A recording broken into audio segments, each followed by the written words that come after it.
સુરતમાં સ્કૂલો અને કોલેજો પાસે આવેલી ખાણીપીણીની લારીઓ પર પોલીસે મનપાના ફૂડ વિભાગની ટીમને સાથે રાખી તપાસ કરી હતી અને વિદ્યાર્થીઓને ભેળસેળયુક્ત વસ્તુઓ તો નથી પધરાવાતીને તેની તપાસ કરી હતી.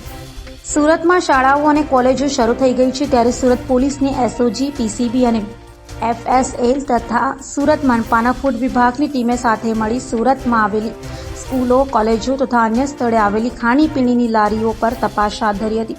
ખાણીપીણીની લારીના સંચાલકો દ્વારા ભેળસેળયુક્ત પદાર્થોનું તો વેચાણ કરાતું નથી તેની તપાસ કરાઈ હતી.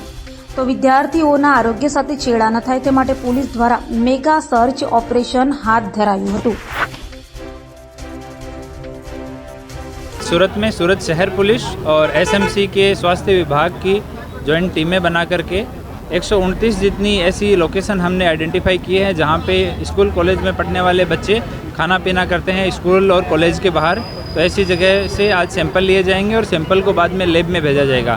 इन खाने पीने की चीज़ों में अगर कोई ऐसे मटेरियल मिलता है जो बच्चों के स्वास्थ्य के लिए उचित नहीं है तो बाद में उन लोगों के ऊपर कानूनी कार्यवाही की जाएगी.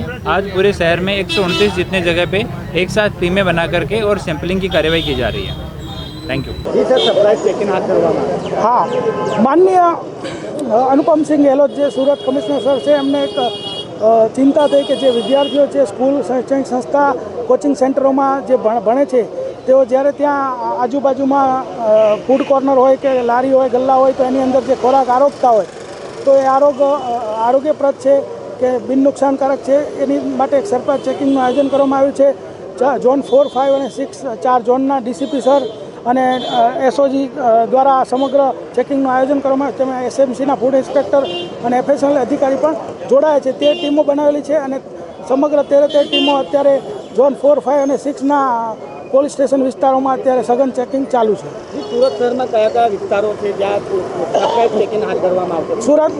સુરત શહેરમાં અત્યારે અઠવા, ઉમરા, અલથાણ, વેસુ, પાલ, અડાજણ, રાંદેર, જહાંગીરપુરા, સચિન, આમ 4, 5 અને 6ના જેટલા પણ પોલીસ સ્ટેશન છે ત્યાં તમામ જે શૈક્ષણિક સંસ્થાઓ છે ત્યાં આજુબાજુ આ ચેકિંગ ચાલુ છે.